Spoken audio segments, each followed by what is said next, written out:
Welcome to the Fantasy Aceball podcast. This is your host, Tim Kanak. You can find me on X at Fantasy Aceball. You can find my written work over on Fantasy Pros, and you can find this recording if you want to look at my beautiful face. And if you want to follow along with the spreadsheets, because we're going to be talking about shortstops today, you can find that on YouTube at the Tim Kanak. That's spelled Kanak. If you can't find me. So check that out on YouTube. You can also find all the other fScores that we've talked about in the previous couple of podcasts, catchers and second base with John Anderson last podcast. And before that, I had first base and third base. So now we're rounding out the infield with shortstops here on the fScores. And then next podcast, we'll get into outfielders. We're keeping this one a little short. Shortstop, just doing one position. Outfield is a large position, so that's actually going to probably be a longer podcast. I'm going to try to get someone on for that one. And pitching fScores are still not done. I've only done about 40 out of I think I have 280 starters on my list that I need to do fScores for. And because those are all guys that we'll potentially see this year. And then I also have relief pitchers. There's about 150 relief pitchers that I think are fantasy viable that we're going to be going through as well. So there may be a little bit of a gap between my outfield podcast and my pitching podcasts. If there is one, it's going to be because I'm still finishing up the pitching fScores. Hopefully, with some time during the holidays, I can crank these out and get them all done by the start of January. That is the goal. That is the hope. So that's what I'm going to be shooting for. So without further delay, shall we get into the shortstop scores here?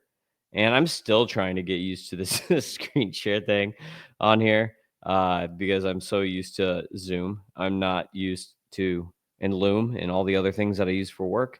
I am not used to StreamYard for presentations, right? So let me try to see what we can do here and share screen into shortstops. Here we go. So now you see, voila, to my side here. Let's do this one. I like this one better. This gives you a better view of the actual spreadsheet. So now you can see in the spreadsheet shortstop rankings on, if you're actually viewing on the YouTube, you can see the shortstop fScore rankings. If you're just following along on the podcast and listening like I usually do, let's tier these bad boys out. That is the goal of this podcast, of what I want to do live with you here. My number one shortstop is Bobby Witt Jr.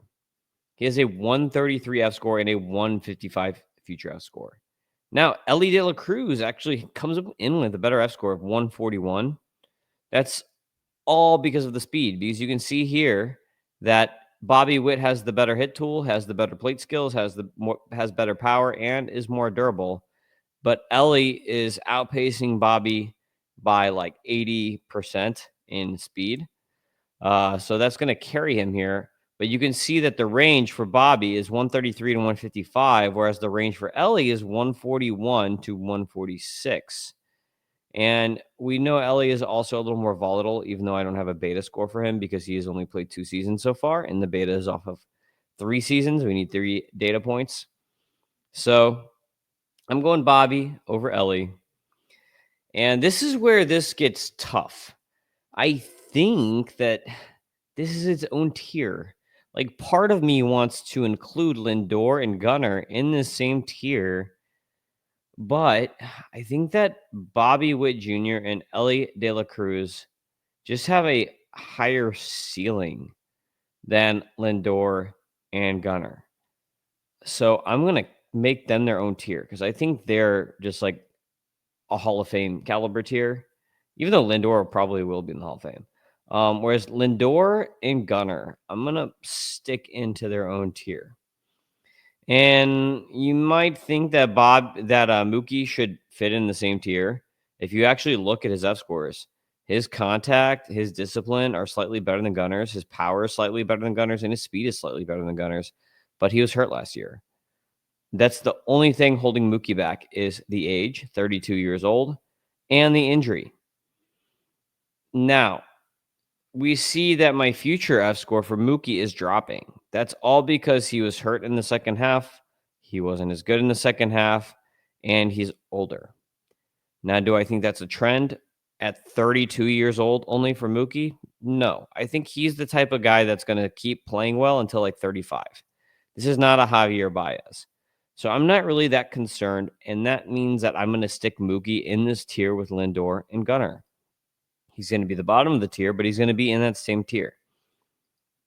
That is my preference on this.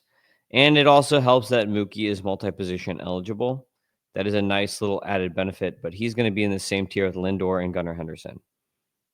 And some people might have actually Gunnar ahead of Lindor, and I could understand why. The big difference for me, because they're very similar, the big difference for me is that Lindor has more speed.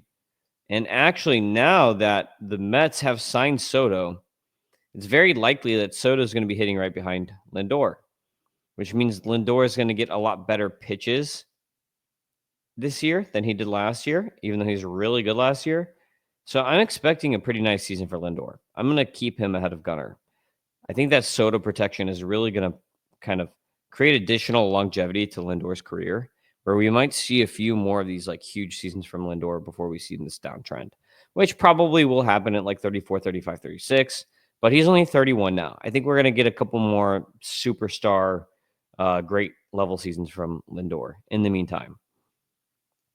Now, skipping down to what is going to make up the third tier, you can see that the next guy is O'Neal Cruz, who is probably going to play outfield this year, a decent amount of outfield. Or maybe not. I don't know if he's going to be short outfield. I guess someone has going to have to ask Pittsburgh what they're going to do with that. But you see his hit tool and his plate skills are not that great. He's all power speed, pretty much. You're going to get a lot of volatility in a profile like that. And I think if Adames had gone to the Dodgers, I would probably have Adames ahead of O'Neal Cruz. I have Adames as the next guy under O'Neal in this little tier here. And playing in San Francisco is going to sap his power a little bit when I change the park factors. It definitely took his power down a little bit. But I think he is going to get more runs and RBI than O'Neal Cruz. I think his accounting stats are going to be a little bit better in those departments, whereas O'Neal might have better power and speed stats. He might get more homers and more steals. So this one might depend on what you need more. Do you need more runs and RBI? Do you need a better batting average? Then go with Adames. Or do you need more power and speed? Then go with O'Neal Cruz. That's how I would play this one out. Between these two guys in particular. You see that O'Neal Cruz has the higher ceiling with the 131 future fScore. He is younger, and of course, like this power and speed is just insane. So there's a big potential here.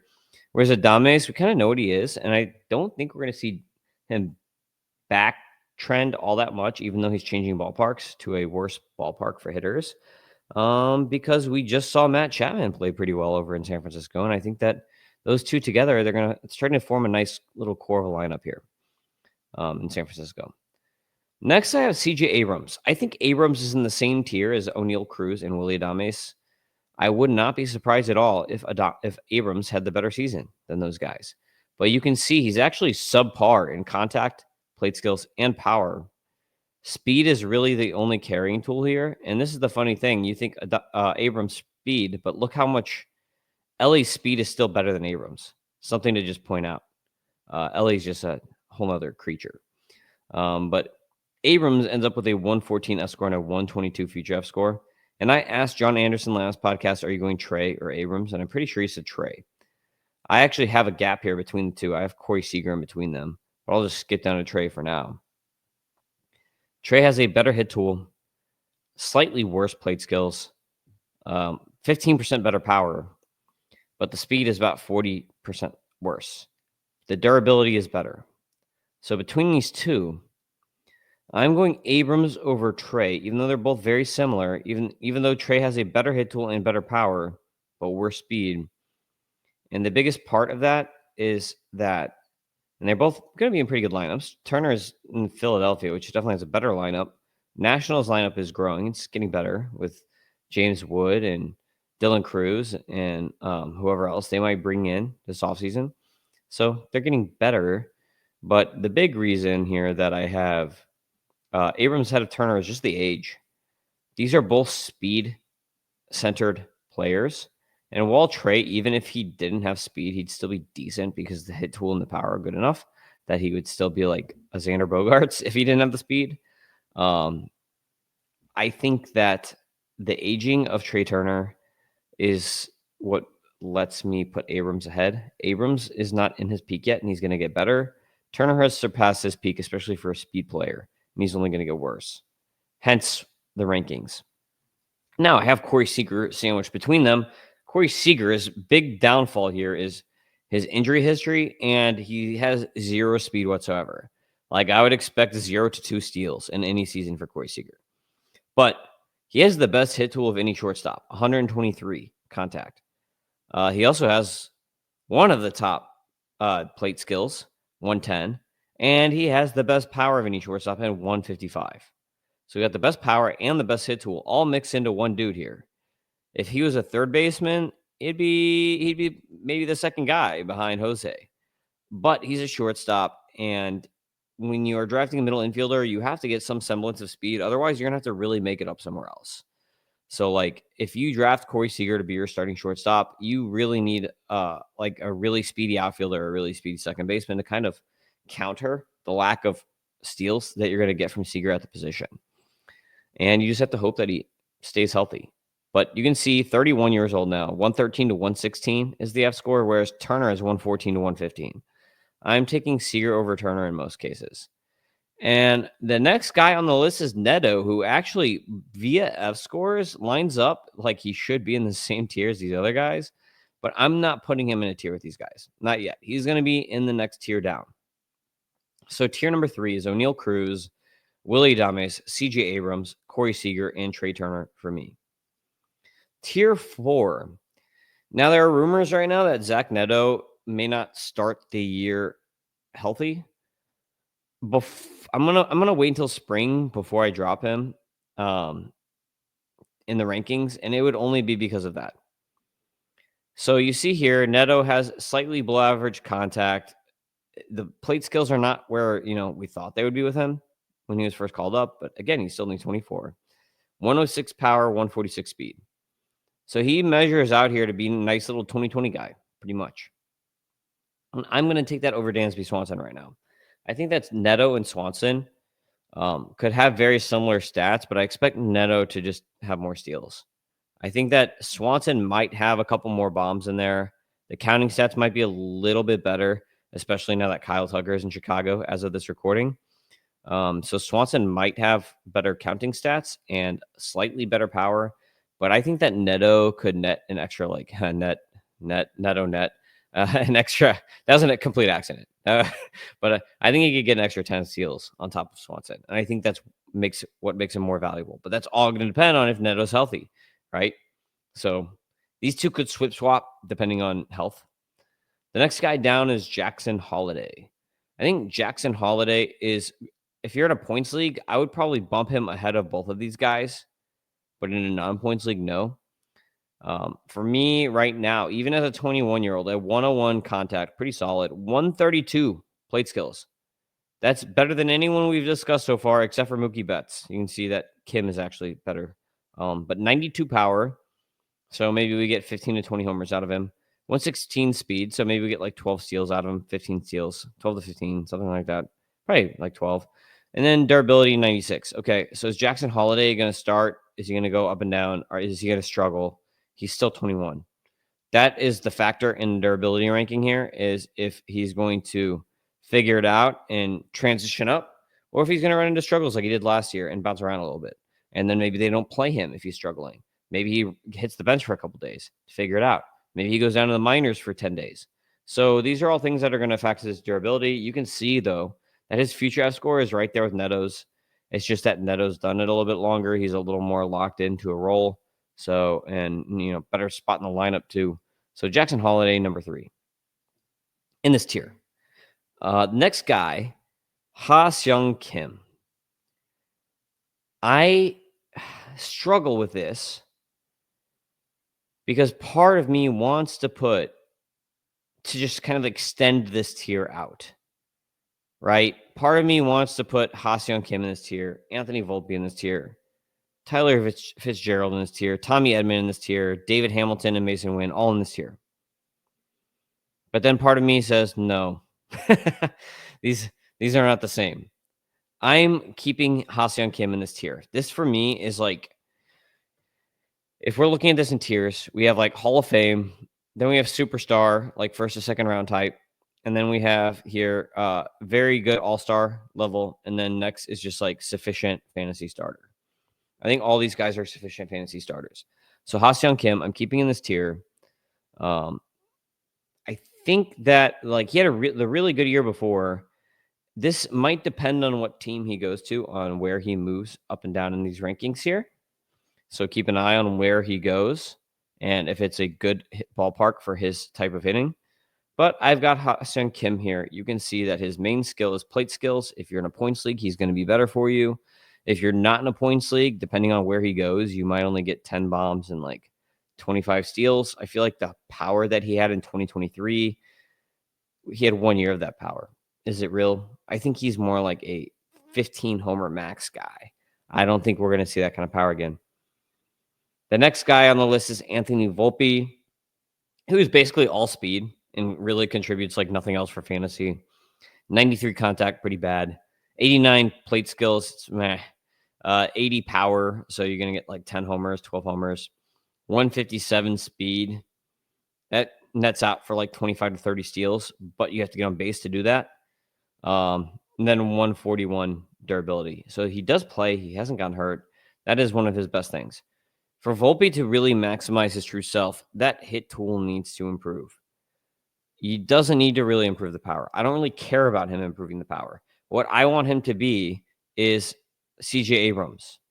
I want him to do what Abrams is doing. And if you look at the two, he's basically a worse CJ Abrams. His hit tool's worse. His plate skills are slightly better. His power's worse. His speed's worse. So in my mind, he's a worse CJ Abrams, but he's on the Yankees. So there is that. If the hit tool gets a little bit better to the CJ Abrams level, if he can get close to like league average, he'll be a lot better. Now, Tyler Fitzgerald, this guy is one of the most interesting guys to rank this year because he broke out as a 26-year-old, and is it real? I don't know. People were asking the same thing about JD Martinez and Justin Turner back in the day, and they were really good once they broke out, and they never came back. Same thing with Max Muncy. So I think we have to assume that what he did last year is real until we can see that it's not. Like, obviously, like Brandon Drury had one of these years where all of a sudden he gets a big deal and then he sucked. So he could be Brandon Drury, but he could also be, like I said, a Justin Turner or JD Martinez, one of these guys who just breaks out at a later age and is really good. So Tyler Fitzgerald, that scores like him. Points, not so much because he only has a 79 discipline, but 103 contact, 112 power, 157 speed, multi-position eligible, 108 fScore, and a 115 future fScore. Yes, his fScores are better than Kim's and Volpe's. So why do I not have him higher? It's because of what I said. There is the risk that he's a Brandon Drury, and he's not good. So that's what's pushing him back a little bit here. Just a little bit of skepticism here in the Tyler Fitzgerald breakout of last year. Next on the list, this is a nice buy here. Tommy Edman, signed with the Dodgers long-term.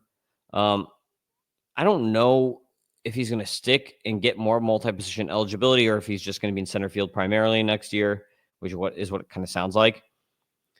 He's going to be at the bottom of the lineup for the Dodgers, but 100 contact, 103 discipline, 84 power, like 15 homers, 168 speed, 35 steals. Should get 76 durability.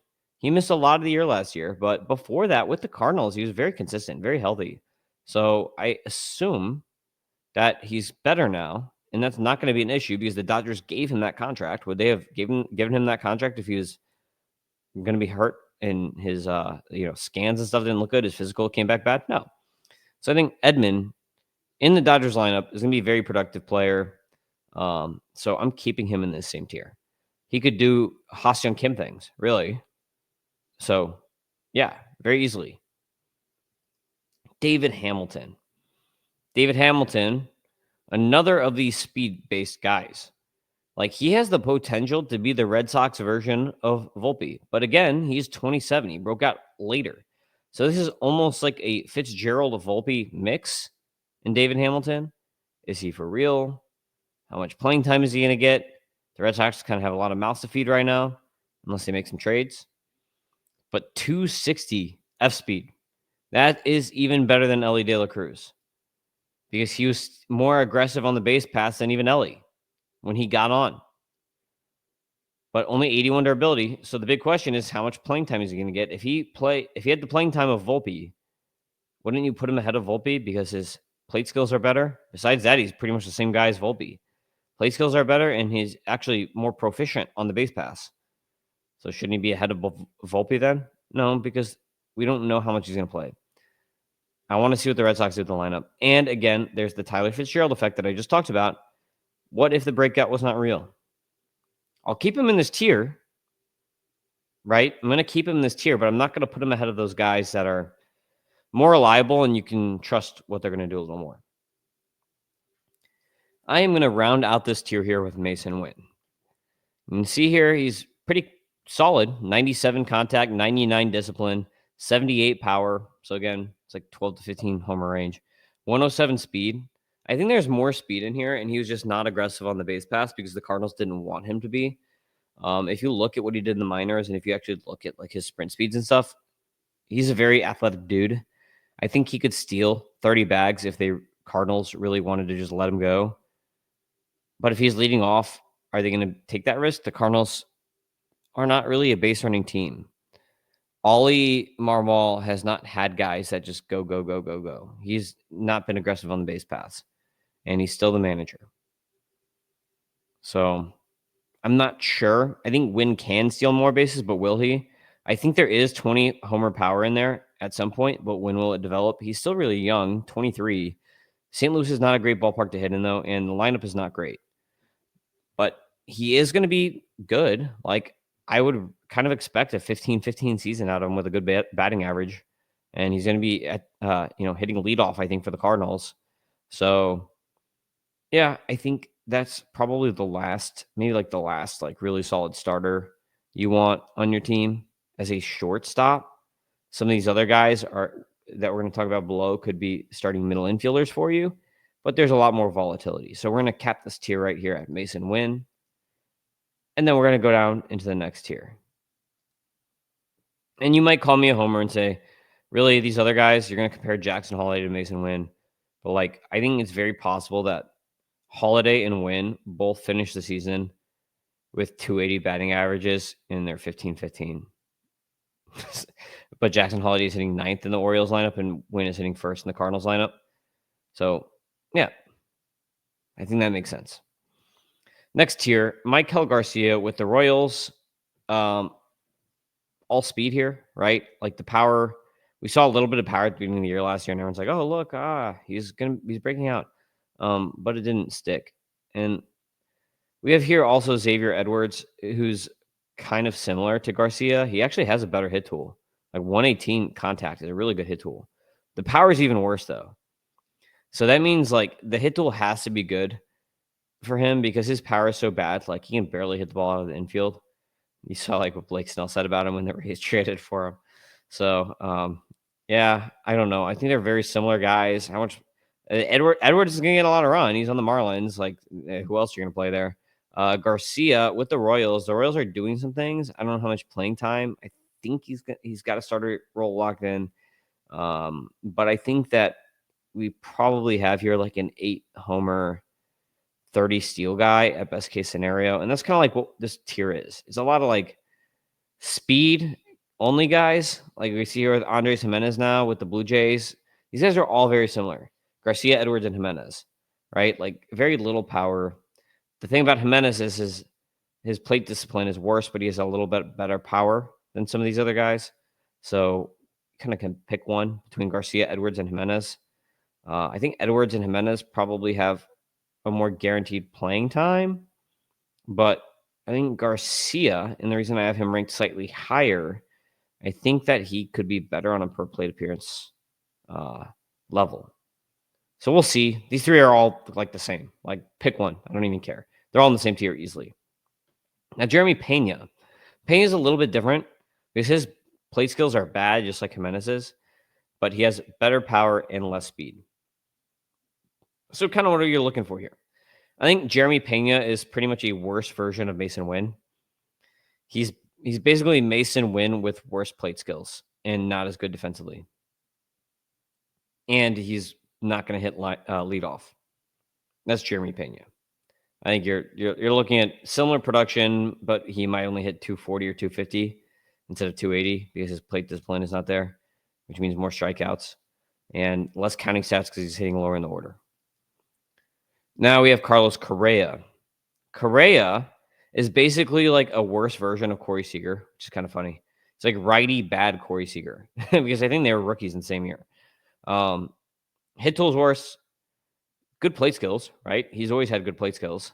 115 power, that's good. 25 homer power for Correa. Like, he should be a 25 homer dude. But again, 0 speed from the shortstop position. And then the main thing with Correa, even more so than Seager, is that he's always hurt.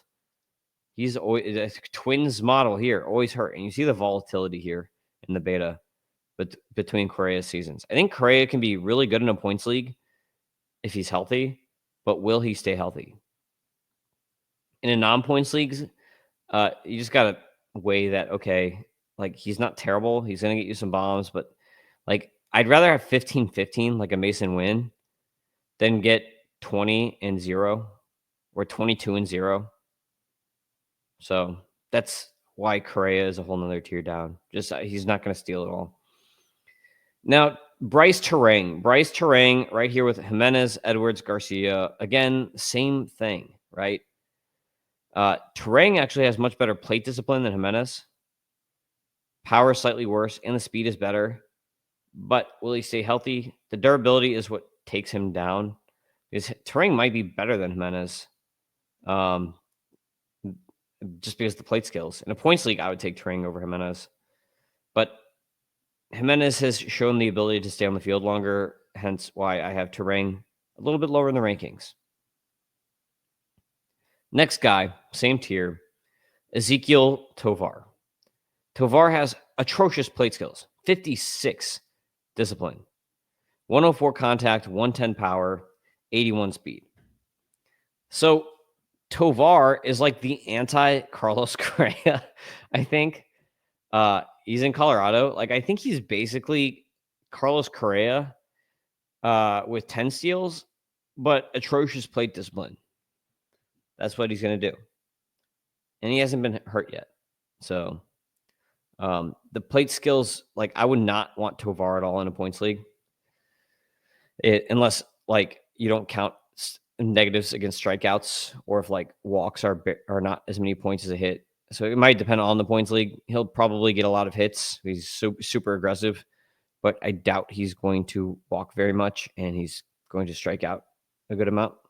So Tovar, that's why he's here. He's like, I don't know, what is he work like? Maybe I called him like anti-Correa, but maybe he's just like, a part of me wants to say he's just like a worse Zach Neto, but he doesn't have the speed of Neto.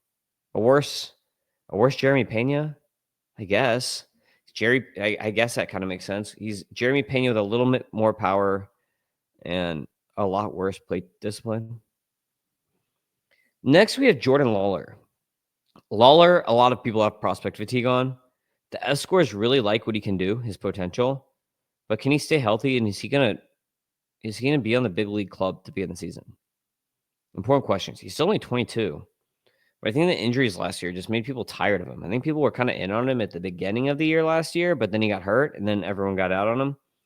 But 100 contact, 104 discipline, 93 power, 168 speed. Those are all good numbers. There's a reason Lawler was ranked ahead of guys like Mason Wynn as a prospect and ahead of a guy like Neto and around like Jackson Holiday. I think he can be better than Volpe. I think Lawler's a guy who could really work his way into this next tier up with a good season. It's just the 60 durability here is what's knocking him down, but he's definitely in this tier with these other guys. I think by plate appearance, he's better than everybody else in this tier, and I would bump him into that next tier with Wynn and these guys. He just hasn't He needs to show some consistency to get there. And this is a big tier, right? We just keep expanding this tier. Ceddanne Rafaela is going to be in this tier too. Rafaela is basically, and you can see he's very similar to Tovar, atrocious plate skills. Everybody knows that. Hit tool is worse than Tovar's. But he's got some power. He's got some pop. He's got more pop than you would expect than some of these other speed guys, right? 93. So a 93 power roughly translates to around 15 to 18 homers, 121 speed. So again, around 20 steals.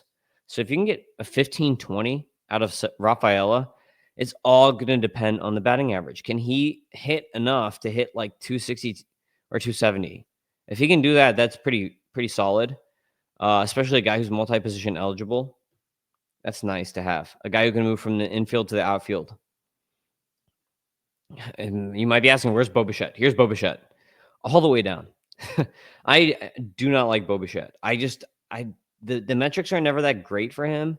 And like his success has always been predicated on being so aggressive in the zone that he just jumps on pitches. Like he's almost like the shortstop version of Yadier Molina's like good hitting seasons with speed. If it makes sense to me because I'm a Cardinals fan. If you're a Cardinals fan, that makes sense. If you're not a Cardinals fan, it doesn't make sense because everybody knows Yadier Molina swinging at that first pitch when he's a hitter. So we have here Bo Bichette, 108 contact, and then everything else is in the 80s. He's not good last year, and he was not that good the year before. You can see that fScore is actually 83 with a future fScore of 76. So my fScores are telling me that this guy's washed, and he's basically like Chris Bryant. But I'm not so sure about that, and I'm going to stick him here. I'm just not sure that that's the case with him yet. So I'm going to leave him right here in this tier. And it's very possible he can get back up to like Dansby Swanson levels and make it up into the next tier. I do not expect him to be in this upper echelon of shortstops ever again around like names like Turner and Seager. Like that's just not going to happen. Next guy here and last guy that I'm going to put in this tier is Trevor Story. The power and the speed are still there, but can he stay healthy? Can he put it together? Like we saw before he got hurt again the year before, he actually started putting things together. He was really bad with the Red Sox after his first injury, started putting things together, looking good. Then he got hurt again. He's just been always hurt on the Red Sox. He put up really good seasons in Colorado, though. And the big thing is, it's because he's in Colorado. He's a righty. Boston's good for righties. I think he will be fine if he can be healthy. He's 32. Or he's just washed. I think this is the last year for Story. This is the year where we're going to find out if he's Anthony Rendon or if he's just been hurt and it's like a worse version of Mike Trout thing going on here.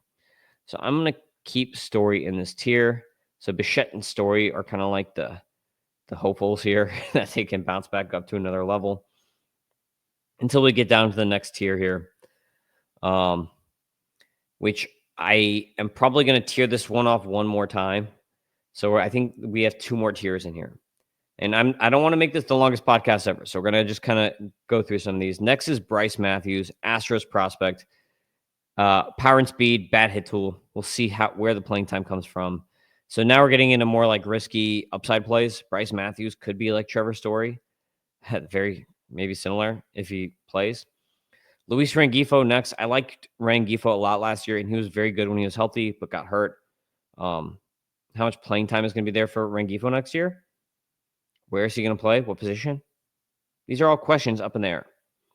Josh H. Smith with the Rangers. He was good last year, surprisingly. Do I expect that to happen? The metrics don't really say so. I think he's just a very good super sub type player. So I think he should be a bench player. Trey Sweeney. Looks like he might be starting with the Tigers. Should be starting with the Tigers. I think he's okay. Not really anything that stands out here. A little bit of speed. But besides that, like I'm not a big fan. Detroit saps power too. So he's kind of just like a subpar player. Like he won't be good, but he won't be bad. Like he's a backup in fantasy. Like that's not that probably a waiver guy, right? Like most of these guys that we're talking about now in most leagues are going to be waiver guys, unless you're in a dynasty league or super deep leagues. Carson Williams, top prospect, bad hit tool again, just like Bryce Matthews. Maybe a little more power than Bryce Matthews. Should play once he gets the call with the Rays because he's so good defensively. Like he's like a defensive stud. But the hit tool is just bad. And he had a really good first half last year, really bad second half. Joey Ortiz, I kind of liken him to Josh H. Smith.